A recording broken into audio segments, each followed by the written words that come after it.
Hello दोस्तों, कैसे हो आप लोग। आई होप आप सभी अच्छे होंगे। तो मैंने अपने पिछले वीडियो में बताया था हिंदी की कॉपी कैसे लिखनी है और यूपी बोर्ड का जो मॉडल पेपर है उसका सॉल्व कराया था। तो आज के इस वीडियो में मैं बताने वाला हूँ इंपॉर्टेंट क्वेश्चंस की एंड टॉपिक्स की, जो कि बोर्ड एग्ज़ाम के लिए बहुत इंपॉर्टेंट है। ठीक है, तो वीडियो को स्टार्ट करने से पहले एक चीज़ है कि कल हमारी 10K फैमिली पूरी हुई, तो उसके लिए आप सभी के लव एंड सपोर्ट के लिए बहुत बहुत धन्यवाद। एंड इसी तरीके से अपना प्यार और सपोर्ट बनाए रखिए। एंड आई होप आप सभी के बोर्ड एग्ज़ाम अच्छे से जाएं। तो स्टार्ट करते हैं वीडियो को। तो यहाँ पे मैंने स्टार्ट किया है गद्यांश से, और जो साहित्यिक क्वेश्चन है इंपॉर्टेंट उसकी वीडियो मैं अलग से बनाऊंगा। ठीक है, जो कि इसके तुरंत बाद जल्द ही अपलोड होगी, या तो आज रात को हो जाएगी या फिर कल सुबह तक हो जाएगी। तो इस वीडियो में मैं स्टार्ट करता हूँ गद्यांश से, जो कि आपका तीसरा क्वेश्चन है। तो अगर गद्यांश की बात करें तो इसमें जो हम चैप्टर वाइज देखेंगे कौन कौन से इंपॉर्टेंट गद्यांश हैं। तो पहला जो चैप्टर है वो है राष्ट्र का स्वरूप। तो उसमें आपका है पहला जो इंपॉर्टेंट गद्यांश है वो है धरती माता की कोख डॉट डॉट डॉट ज्ञान होना भी आवश्यक है। तो यहाँ पे मैंने संकेत रूप में लिखा है, मतलब स्टार्टिंग का वर्ड और एंड के वर्ड्स लिखे हैं। आप किताब में या क्वेश्चन बैंक में देख लीजिए कौन सा वाला है। ठीक है, तो उसकी तैयारी कर लीजिए। तो जो पहला इंपॉर्टेंट है वो है धरती माता की कोख और डॉट डॉट डॉट ज्ञान होना भी आवश्यक है। दूसरा है राष्ट्र का तीसरा अंग और राष्ट्र का लोप डॉट डॉट डॉट राष्ट्र का लोप समझना चाहिए। तो इसमें बेसिकली ये भी इम्पॉर्टेंट है। और इसके बाद अगर हम तीसरी क्वेश्चन की बात करें, तीसरे इंपॉर्टेंट गद्यांश की, तो मातृभूमि पर निवास डॉट डॉट डॉट पृथ्वी का पुत्र है। इसके बाद हम अगले गद्यांश की बात करें तो वो है जन का प्रवाह और निर्माण करना होता है डॉट डॉट डॉट। ठीक है, इसके बाद हम अगले की बात करें तो वो है माता अपने सब पुत्रों को डॉट डॉट डॉट अंग की सुर हमें लेनी होगी। तो बेसिकली यहाँ पे मैंने संकेत रूप में लिखा है, पूरा गद्यांश नहीं लिखा है। ठीक है, तो आप किताब में या क्वेश्चन बैंक में देख लीजिए, उसमें आपको ये मिल जाएंगे। तो वो आप टिक कर लीजिए और याद कर लीजिए। अगर कोई डाउट हो कि ये वाला गद्यांश नहीं मिल रहा आपको कौन सा है ये वाला, तो आप कमेंट कर दीजिए, मैं बाद में बता दूंगा।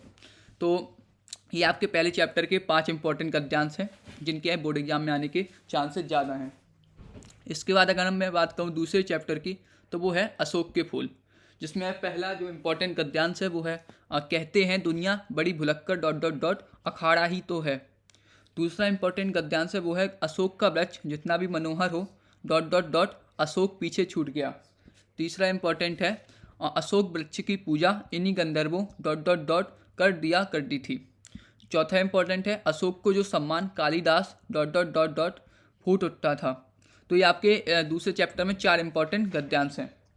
इसके बाद अगर मैं अगले चैप्टर की बात करूँ जो है वो आपका भाषा और आधुनिकता, उसमें आपका जो पहला इंपॉर्टेंट गद्यांश है वो है विज्ञान की प्रगति के कारण dot dot dot television comma Sputnik. और दूसरा जो इंपॉर्टेंट गद्यांश है वो है यदि यह नवीनीकरण डॉट डॉट डॉट डॉट सरकार का होना चाहिए। तो बेसिकली आपके तीसरे चैप्टर का इंपॉर्टेंट है। इसके बाद अगर मैं अगले चैप्टर की बात करूँ तो वो है आपका हम और हमारा आदर्श, जो आपका तेजस्वी मन के संपादित अंश है। तो उसमें जो आपका इंपॉर्टेंट है गद्यांश वो है जो कुछ भी हम संसार डॉट डॉट डॉट आध्यात्मिक बात नहीं है। इसके बाद अगर मैं अगले चैप्टर की बात करूं जो कि आपके 2 चैप्टर एक्स्ट्रा जुड़े हैं इस बार 6 चैप्टर हैं आपके टोटल रॉबर्ट नर्सिंग होम में। तो इसमें इंपॉर्टेंट है गद्यांश वो है मैंने बहुतों को रूप डॉट डॉट डॉट ही सुरक्षित रहें। तो ये वाला आपका गद्यांश इंपॉर्टेंट है। इसके बाद अगर मैं बात करूँ अगले चैप्टर की तो वो है निंदा रस। तो जो इसका इंपॉर्टेंट गद्यांश है वो है ईर्ष्या द्वेष से प्रेरित निंदा डॉट डॉट डॉट कष्ट दुगना हो जाएगा। ठीक है, इसके अलावा जो ये आप PDF है वे मैं डिस्क्रिप्शन में डाल दूंगा इसकी लिंक, तो आप देख सकते हैं और एक एक करके क्वेश्चन बैंक में मिला सकते हैं। ठीक है, या किताब में मिला सकते हैं। इसके बाद ये आपके टोटल जो गद्यांश के 6 चैप्टर हैं उनमें से ये आपके टोटल 3 यहाँ पे आपके टोटल 14 इंपॉर्टेंट गद्यांश हैं। ठीक है, जिनमें से 90% आपके इन्हीं में से एक गद्यांश फंस जाएगा। इसके अलावा अगर मैं बात करूँ तो इनमें भी कौन से बहुत इंपॉर्टेंट है, वेरी मोस्ट इंपॉर्टेंट, ठीक है, जिनकी बहुत अच्छे से तैयारी करनी है, तो वो और देख लेते हैं। तो इसमें अगर मैं बात करूँ तो एक आपका जो है मातृभूमि पर निवास करने वाले हैं, ये आपका बहुत इंपॉर्टेंट है। ठीक है, इसके बाद अगर मैं बात करूँ जो आपका अगला है इंपॉर्टेंट वो है माता अपने सब पुत्रों को, तो ये वाला आपका जो है बहुत इंपॉर्टेंट है। और इसके अलावा धरती माता की कोख वाला जो है, जो कि आपका मॉडल पेपर में था, मैंने सॉल्व कराया, ये भी बहुत इंपॉर्टेंट है। तो आपके ये 3 इंपॉर्टेंट हैं पहले चैप्टर से। ठीक है, इसका अलावा दूसरे चैप्टर में बात करूँ तो अशोक का वृक्ष जितना ही मनोहर हो, जो ये दूसरा वाला है, ये वेरी मोस्ट इंपॉर्टेंट है, मतलब इसके चांसेस आने बहुत ज़्यादा हैं आने के, ठीक है। इसके अलावा कहते हैं दुनिया बड़ी भुलक कर, ये वाला ही बहुत इंपॉर्टेंट है। अगर मैं तीसरे चैप्टर की बात करूँ तो इसमें आपका यदि यह नवीनीकरण वाला जो है दूसरा, ये बहुत इंपॉर्टेंट है। तो और इसके अलावा एक और जो है आप लिख सकते हो, जन का प्रवाह अनंत होता है, ये वाला, ठीक है। तो ये आपके टोटल अगर देखेंगे तो 7 से 8 हैं जो बहुत इंपॉर्टेंट है, उनकी बहुत अच्छे से तैयारी कर लीजिए, हर क्वेश्चन आंसर से 2-2 3-3 बार देख लीजिएगा, ठीक है। और तो अगर मैं एक थ्योरी अगर मैं समरी में कहूँ तो आप क्या कीजिए, पहले और दूसरे चैप्टर के, ठीक है, पहले और दूसरे चैप्टर की जो गद्यांश है जो ये आप देख सकते हैं, इन्हीं में ज़्यादातर इंपॉर्टेंट है, वो आप अच्छे से याद कर लीजिए, ठीक है। वो तो मतलब 90+ चांस है कि आपके स्टार्टिंग के पहले चैप्टर या दूसरे चैप्टर से एक गद्यांश 100% आता है, तो आपका फंस जाएगा, ठीक है। इसके बाद अगर मैं बात करूँ अब पद्यांश की, तो पद्यांश में आपके 7 चैप्टर हैं पद्यखंड में। तो उसमें कौन कौन से इंपॉर्टेंट हैं, तो पहला जो चैप्टर है वो है पवन दूत का। उसमें जो आपका इंपॉर्टेंट है पहला वो है बैठी खिन्ना एक डॉट डॉट डॉट क्रूरता से। दूसरा है लज्जाशीला पथिक डॉट डॉट डॉट भूतांगना, कोई आपका मॉडल पेपर में ही था। तीसरा है नीले फूल कमल डॉट डॉट डॉट शक्ति की पेटिका है। चौथा है कोई प्यारा कुसुम डॉट डॉट डॉट चूमना चाहती है। तो ये आपके 4 इंपॉर्टेंट है पवन दूत का से। इसका अगर मैं बात करूँ अगले चैप्टर की जो है केकई का अनुताप, तो वो है पहला इंपॉर्टेंट, दुर्बलता का ही चिन्ह डॉट डॉट डॉट ना निज विश्वासी। दूसरा है निज निज निज जन्म जन्म डॉट डॉट डॉट लाल की माई। तीसरा है तदनंतर बैठी सभा डॉट डॉट डॉट नीर निधि जैसे। तो ये आपके दूसरे चैप्टर में 3 इंपॉर्टेंट है। इसके बाद अगर मैं तीसरे चैप्टर की बात करूँ वो है श्रद्धा मनु जयशंकर प्रसाद का। उसका जो पहला इंपॉर्टेंट है वो है कौन तुम संस्कृति डॉट डॉट डॉट आलस्य, ये बहुत इंपॉर्टेंट है। इसके बाद अगर मैं अगली गद्यांश की बात करूँ तीसरे चैप्टर से पद्यांश से, तो वो है दूसरा जलधि के फूटे डॉट डॉट डॉट मानवता हो जाए।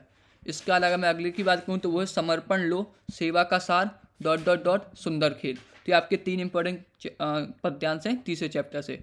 अगले चैप्टर की बात करूँ जो है आपका सुमित्रानंदन पंत का बापू के प्रति नौका विहार गीत, ठीक है। तो इसमें बापू के प्रति से आपका इंपॉर्टेंट है वो है तुम मांसहीन तुम रक्तहीन डॉट डॉट डॉट समासीन।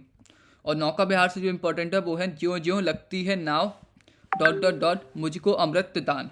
तो ये आपका दोनों सेक्शन से एक इंपॉर्टेंट पद्यांश है। इसके बाद अगर मैं अगले चैप्टर की बात करूँ वो है गीत, जो कि आपका महादेवी वर्मा का है। तो इससे जो इंपॉर्टेंट है वो है कहना ठंडी सांस में डॉट डॉट डॉट तुझको दूर जाना। तो ये इंपॉर्टेंट पद्यांश है। इसके बाद अगर मैं बात करूँ छठे चैप्टर की जो आपका अभिनव मनुष्य रामधारी सिंह दिनकर का, उससे जो इंपॉर्टेंट पद्यांश है वो है सावधान मनुष्य यदि डॉट डॉट डॉट बड़ी यह धार। और दूसरा जो इम्पोर्टेंट पद्यांश है वो है आज की दुनिया विचित्र डॉट डॉट डॉट सिंधु एक समान। तो ये 2 इंपॉर्टेंट हैं छठवें चैप्टर से। इसके बाद अगर मैं 7वें चैप्टर की बात करूँ वो है उसमें 2 आपके पार्ट हैं, एक हिरोशिमा और एक है मैंने आहुति बनकर देखा। तो हिरोशिमा से आपका इंपॉर्टेंट है वो है छायाए मानव जन की दिशाहीन डॉट डॉट डॉट बाली दोपहरी। और मैंने आहुति बनकर देखा से है जो आपका पद्यांश वो है मैं कब कहता हूँ जग मेरी दुर्गर गति डॉट डॉट डॉट यह चाहे मुझे। तो इस तरीके टोटल आपके 17 पद्यांश हैं जो बहुत इंपॉर्टेंट है। और 95% आप इनमें से कोई एक या दोनों आपके जो है इन्हीं में से फंस जाएंगे, ठीक है। अगर मैं इसमें भी बात करूँ कौन कौन से वेरी मोस्ट इंपॉर्टेंट हैं, ठीक है, जो आप बहुत अच्छे से पढ़ के जाइए 2-2 3-3 बार, ठीक है, तो वो देख लेते हैं। तो इसमें जो आपका ये बैठी खिन्ना वाला है ये बहुत इंपॉर्टेंट है। इसके बाद अगर मैं बात करूँ लज्जाशील वाला तो ये बहुत इंपॉर्टेंट है, ठीक है, ये वेरी मोस्ट इंपॉर्टेंट है मतलब, ठीक है। इसके बाद अगर मैं बात करूँ दूसरे चैप्टर से तो आपका दुर्बलता का ही चिन्ह विशेष वाला ये बहुत इंपॉर्टेंट है। निज जन्म जन्म वाला ये बहुत इंपॉर्टेंट है, ठीक है। इसके बाद अगर मैं बात करूँ श्रद्धा मनु से तो जो ये कौन तुम वाला है ये वेरी मोस्ट इंपॉर्टेंट है, ठीक है। और कौन तुम संस्कृति वाला। और इसके अलावा इसमें जो एक और है समर्पण लो सेवा का सार, ये बहुत इंपॉर्टेंट है। और इसमें ये वाला भी इंपॉर्टेंट मतलब तीसरे चैप्टर से एक पद्यांश आने के चांस बहुत ज़्यादा होते हैं, तो ये तीसरा चैप्टर इंपॉर्टेंट है। इसके अलावा जो आपका तुम मासीन वाला ये वेरी मोस्ट इंपॉर्टेंट है। और इसके अलावा जो अभिनव मनुष्य है उसमें आपका सावधान मनुष्य वाला ये वाला बहुत इंपॉर्टेंट है। तो अगर आप देखेंगे तो इसमें से टोटल आपके 9-10 ऐसे हैं जो वेरी मोस्ट इंपॉर्टेंट हैं जिनकी आप बहुत अच्छे से तैयारी करते जाइए।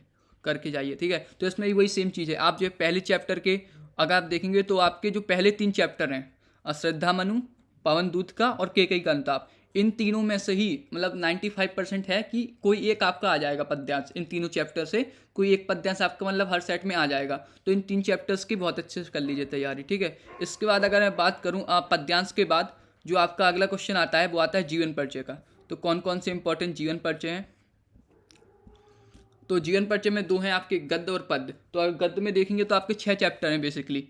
तो 6 चैप्टर्स में आपका जो 2 इंपॉर्टेंट जीवन परिचय हैं वो हैं हजारी प्रसाद द्विवेदी और हैं वासुदेव शरण अग्रवाल, ठीक है। ये 2 आपके बहुत इंपॉर्टेंट हैं, ठीक है। और इसके अलावा आप क्या कर सकते हो कि चूंकि पिछली बार जो 4 चैप्टर थे तो इन 2 में से कोई एक आते ही आता था। इस बार चूंकि 2 चैप्टर बढ़ गए हैं, 6 चैप्टर हो गए हैं, तो आप क्या कर सकते हैं कि फॉर एक्स्ट्रा सिक्योरिटी मतलब कोई अगर बाई चांस मान लो 2-3% केस में अगर मान लो आ गया इन 2 में से अलग, तो आप क्या करिए कि कोई एक मतलब जो भी आपको इजी लगे, जी सुंदर रेड्डी, APJ अब्दुल कलाम, उनका आप पूरा जीवन परिचय नहीं पढ़िए, आप उनके इंपॉर्टेंट फैक्ट जैसे जन्म कब हुई, मृत्यु कब हुई, रचना कौन कौन सी हैं, तो आप ओवरव्यू पढ़ लीजिए, जिससे अगर मान लो इन 2 में से ना आए तो आप बना कर लिख सकते हो, ठीक है।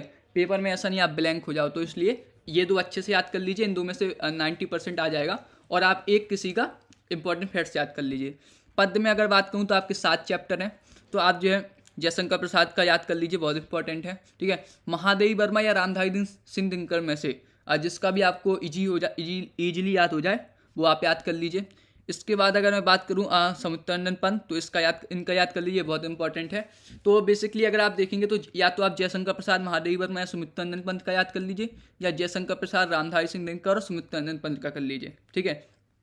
और एक चीज़ इसमें भी आप वो कर सकते हो कि आप किसी 3 की अच्छे से याद कर लीजिए इनमें से, और किसी एक का, ठीक है। या तो आप जैसे आपने मान लो जयशंकर प्रसाद महादेवी वर्मा समुद्रनंदन पंत का याद किया, तो आप रामधारी सिंह दिनकर के इंपॉर्टेंट फैक्ट जैसे जन्म मृत्यु रचनाएं वगैरह वो संक्षिप्त परिचय याद कर लीजिए, ठीक है। या फिर आप मैथिली शरण गुप्त का याद कर सकते हो। तो आप किसी इन तीन का जो है, इनमें से किसी 3 का जो है आप इंपॉर्टेंट मतलब पूरा याद कर लीजिए अच्छे से, और एक के फैक्ट्स याद कर लीजिए, ठीक है। इसके बाद अगर मैं बात करूं कहानी की, तो कहानी बेसिकली आपकी इस बार 4 कहानियां हैं, पंचलाइट, ध्रुव यात्रा, बहादुर और लाठी। तो आप क्या कीजिए कि पंचलाइट कहानी का सारांश याद कर लीजिए, ठीक है। पंचलाइट कहानी का सारांश याद कर लीजिए, और ध्रुव यात्रा या बहादुर में से इन 2 में से किसी एक का सारांश और उद्देश्य दोनों याद कर लीजिए, ठीक है। तो मतलब जैसे अगर एग्जाम्पल या तो आप पंचलाइट का सारांश याद कर लीजिए और ध्रुव यात्रा का सारांश उद्देश्य याद कर लीजिए, या पंचलाइट का सारांश याद कर लीजिए, बहादुर का सारांश उद्देश्य याद कर लीजिए। तो आपका मतलब 99% इसी में से आ जाएगा, ठीक है। इसके बाद अगर मैं अगले क्वेश्चन की बात करूँ तो वो है आपका खंड काव्य। तो खंड काव्य में बेसिकली आपकी 2 चीज़ें होती हैं, एक होता है सर्ग या फिर सारांश, और दूसरा होता है चरित्र चित्रण।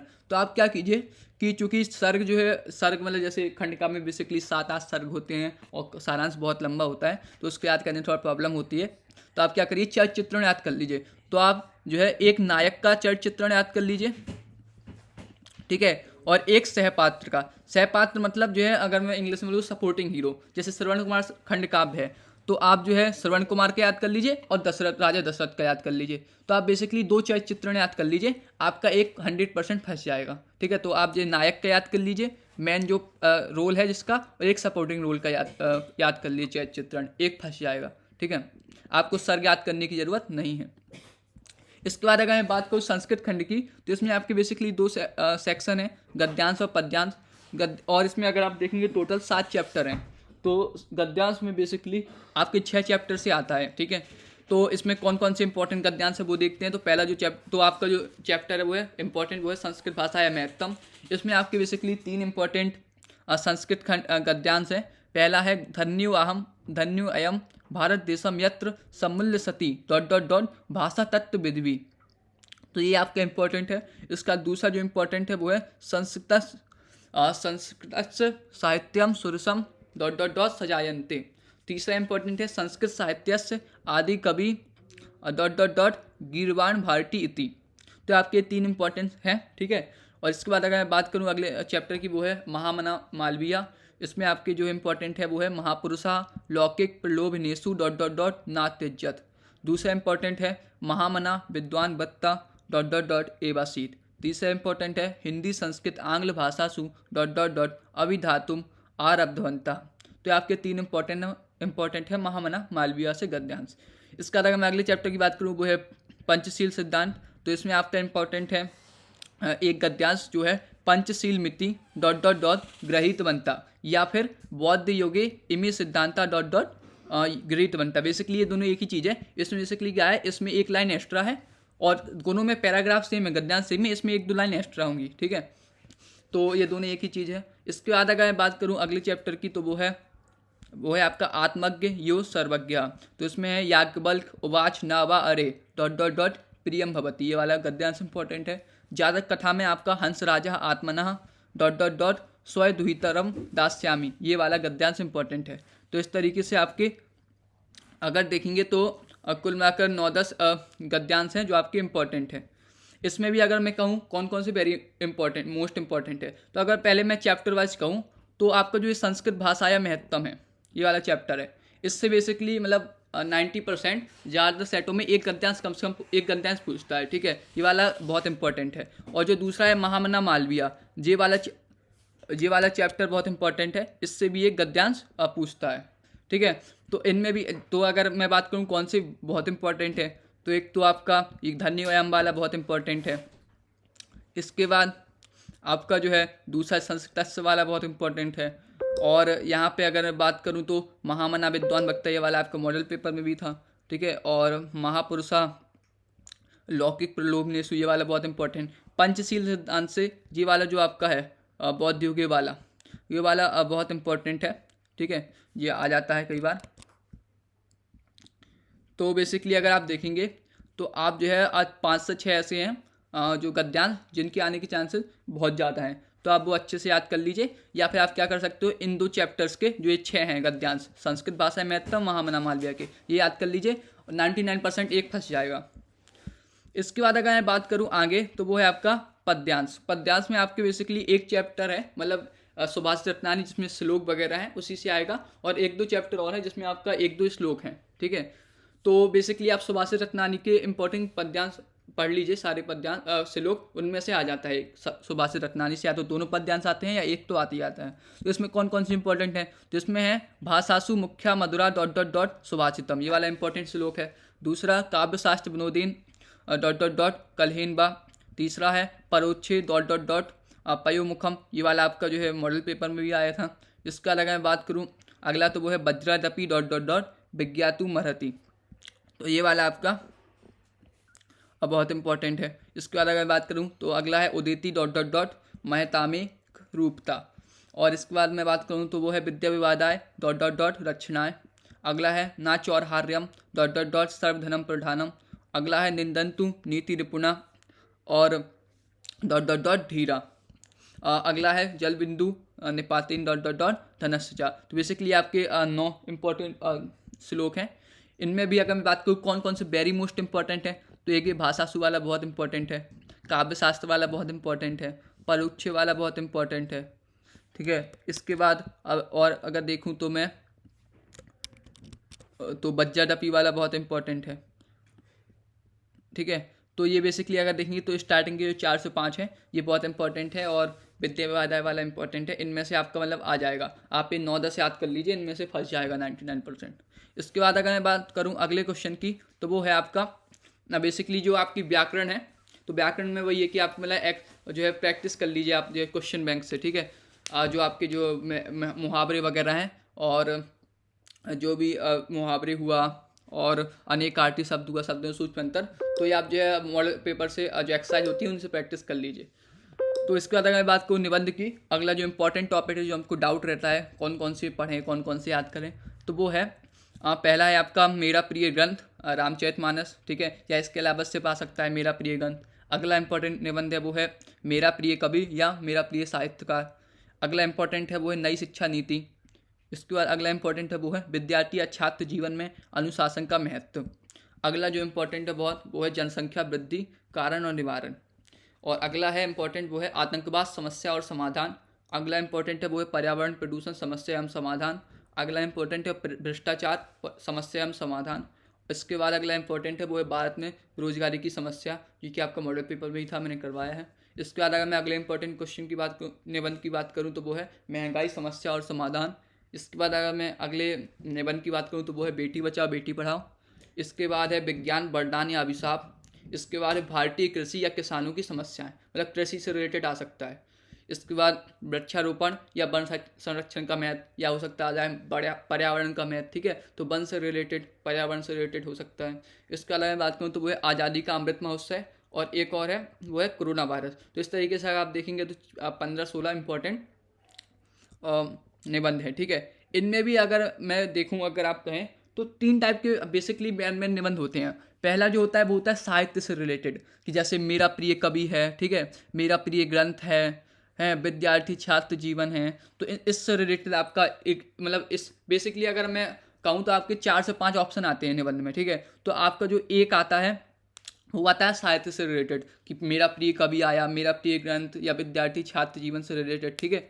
और 2 आपके आते हैं जो समस्याओं से रिलेटेड, जैसे बेरोजगारी की समस्या, आतंकवाद की समस्या, पर्यावरण प्रदूषण की समस्या, जनसंख्या की समस्या, महंगाई की समस्या, ठीक है, भ्रष्टाचार की समस्या। तो इससे रिलेटेड आपके 2 आते हैं समस्या वाले, और 1-2 आते हैं आपके मतलब टॉपिक वाले। जैसे मान लो कोई थ्योरिकल टॉपिक, उसके बारे में आपको बताना है, कोई योजना है, ठीक है, उसके बारे में, जैसे नई शिक्षा नीति हुआ, अमृत महोत्सव हुआ, या फिर वन संरक्षण का महत्व, विज्ञान के बारे में बताना है, बेटी बचाओ बेटी पढ़ाओ। तो इस तरीके का 3 टाइप के आते हैं आपके, ठीक है। तो बेसिकली आप जो है समस्याएं वाले याद कर सकते हैं, ठीक है, उनमें से मतलब एक आ जाता है। तो अगर मैं इसमें बात करूँ तो इसमें भी कौन कौन से वेरी इंपॉर्टेंट है, क्योंकि 15-16 हैं, तो शायद आप जो है उतने अच्छे से, मतलब सारे तो याद नहीं कर पाएंगे, मतलब, ठीक है। तो आप कौन कौन से बहुत अच्छे से देख के जाएँ। तो इसमें जो एक मेरा प्रिय कवि है, ये वाला बहुत इंपॉर्टेंट है, ठीक है, इसके अलावा आने के चांसेस बहुत ज़्यादा होते। इसके अलावा नई शिक्षा नीति है, ये वाला बहुत इंपॉर्टेंट है क्योंकि ये मतलब जो है अभी 1-2 साल पहले, मतलब इसके ये मतलब रिसेंटली टॉपिक है, तो ये इंपॉर्टेंट आ सकता है। इसका अगर मैं बात करूँ जनसंख्या वृद्धि वाला, ये वाला समस्या में है और ये बहुत इंपॉर्टेंट है, ठीक है। ये मतलब इसके आने के चांसेस जो आपके 7 सेट आते हैं, तो मतलब 3 से 4 सेट में आएगा ही आएगा, ठीक है। इसके बाद अगर मैं बात करूँ अगला जो इंपॉर्टेंट टॉपिक है वो है आतंकवाद का। इसके बाद अगर मैं बात करूँ अगला इंपॉर्टेंट टॉपिक है वो है बेरोजगारी की समस्या। इसमें मतलब आता है, ये भी मतलब वही है जैसा जनसंख्या वाला है, वैसे ही सेम टू सेम है, ये आपका मतलब 3 से 4 सेट में आएगा। इसके बाद अगर बात करूँ अगला इंपॉर्टेंट टॉपिक की, वो है आज़ादी का अमृत महोत्सव, चूँकि अभी हम 1-2 साल पहले हमारी कंप्लीट हुई है, तो हम जो है ये अभी मना रहे हैं, तो जो है ये इंपॉर्टेंट रिसेंटली टॉपिक है, तो इससे आ सकता है। इसके बाद अगर मैं बात करूँ तो इम्पॉर्टेंट है वो अगला है कोरोना वायरस, क्योंकि कोरोना वायरस जो है अभी मतलब हालांकि टाइम हो गया, 2-3 साल हो गए, लेकिन फिर भी इम्पोर्टेंट है, ठीक है। तो आपका कोरोना वायरस है, अब वो इम्पोर्टेंट है। इसके बाद अगर मैं बात करूं इसके अलावा जो और इम्पोर्टेंट है जो आ सकता है, तो वो आपका प्रदूषण वाला है, वो बहुत वो आ सकता है। और इसके अलावा आपका किसान से रिलेटेड आ सकता है, भारतीय कृषि किसानों की समस्याएं, ठीक है, कृषि क्रांति के बारे में। तो अगर आप देखेंगे तो बेसिकली 7 से 8 ऐसे टॉपिक हैं, बहुत इंपॉर्टेंट टॉपिक, जिनके मतलब आने के चांसेस ज़्यादा हैं। तो जैसा मैंने प्रिपरेशन की वीडियो में बताया था कि जो आपके इंपॉर्टेंट टॉपिक हो 9-10 टॉपिक, ठीक है, 10-12 टॉपिक, उनके आप कोर्स भी तैयार कर लीजिए। तो जैसे ये टॉपिक्स हैं तो आप इनके एक कोर्स याद तैयार कर लीजिए। जैसे बेरोजगारी वाला मैंने बताया था, ठीक है, कॉपी में लिखकर, तो आप ये याद कर लीजिए। तो बेसिकली आपको क्या करना है, ऐसे ये नहीं है कि आप सारी याद कर लो, ये आपको याद नहीं होंगे। आपको क्या करना है, इनको 1-1, 2-2, 3-3 बार पढ़ना है, जस्ट समझना है कि इसमें लिखना क्या है, ठीक है। तो ये आपको करना है निबंध में। तो इसके बाद अगर मैं अगले क्वेश्चन की बात करूँ तो वह पत्र लेखन। तो बेसिकली इसमें 3 टाइप के पत्र होते हैं। पहला है नियुक्ति आवेदन पत्र, दूसरा है बैंक से संबंधित पत्र, तीसरा है साफ सफाई या बीमारी से संबंधित। तो नियुक्ति आवेदन में आपके 2 प्रकार हैं, वो है एक लिखित पद हेतु, दूसरा है हिंदी प्रवक्ता पद हेतु।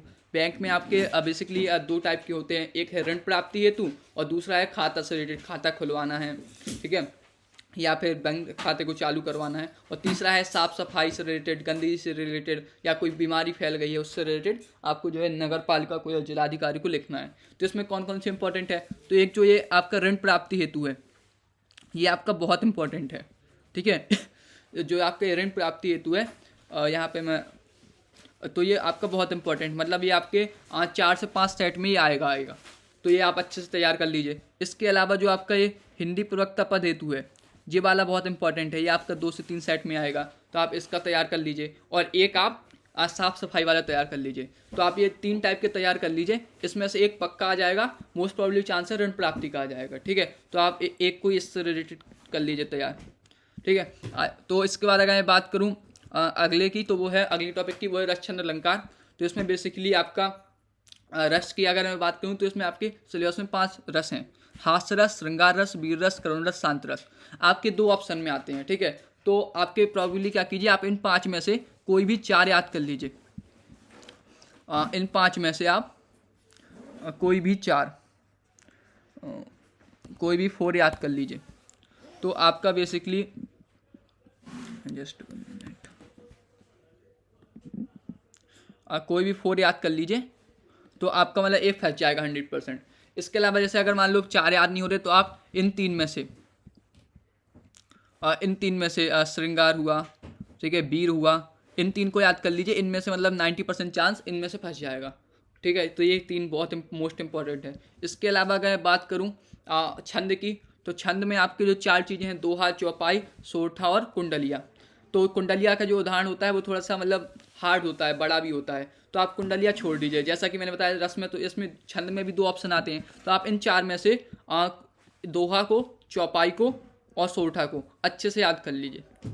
ठीक है, तो इनमें से एक पक्का मतलब आपको बन ही जाएगा 100%, क्योंकि 4 ऑप्शन 2 ऑप्शन में आते हैं। इसके अलावा अगर जैसे आप मान लो सोरठा का नहीं हो पा रहा, तो आप अगर चाहें तो दोहा, चौपाई कर लीजिए याद। इसमें से मतलब बेसिकली आपका 80 to 90% फंस जाएगा। लेकिन फिर भी मैं यही कहूँगा कि सोरठा का एग्जाम्पल जरूर देख के जाइएगा। ठीक है, इसके बाद अगर मैं बात करूँ तो अलंकार की, तो वो है आपका बेसिकली इसमें आपके यमक है, अनुप्रास है, श्लेष है, उपमा है, रूपक है, उत्प्रेक्षा है, भ्रांतिमान और संदेह।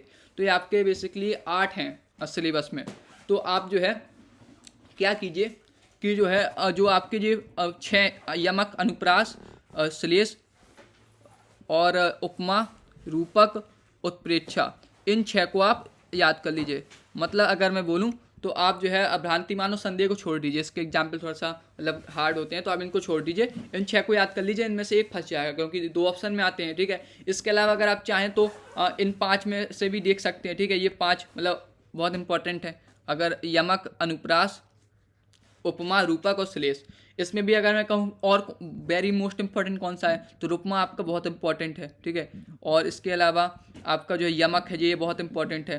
ठीक है, जो बहुत बार पूछा जाता है, और रूपक, उपमा और यमक, तो आप ये 3 भी बहुत वेरी मोस्ट इंपॉर्टेंट है। तो इन 5 आप अच्छे से याद कर लीजिए, इनमें से एक फंस जाएगा। तो इस तरीके से आपको मैंने बताया कि कौन कौन से इंपॉर्टेंट टॉपिक्स हैं। ठीक है, हर सेक्शन में, हर टॉपिक्स, हर क्वेश्चन का। ठीक है, जो आपका साहित्यिक क्वेश्चन है उसकी वीडियो मैं जल्दी अपलोड करूंगा, आज रात को ही या फिर कल सुबह तक हो जाएगी। MCQ के तौर पे कौन कौन से इंपॉर्टेंट MCQ हैं जिनके आने के चांसेस ज़्यादा हैं। ठीक है, अगर इनमें कोई डाउट हो, कोई क्वेश्चन समझ में नहीं आया हो, तो आप जो है कमेंट कर सकते हैं।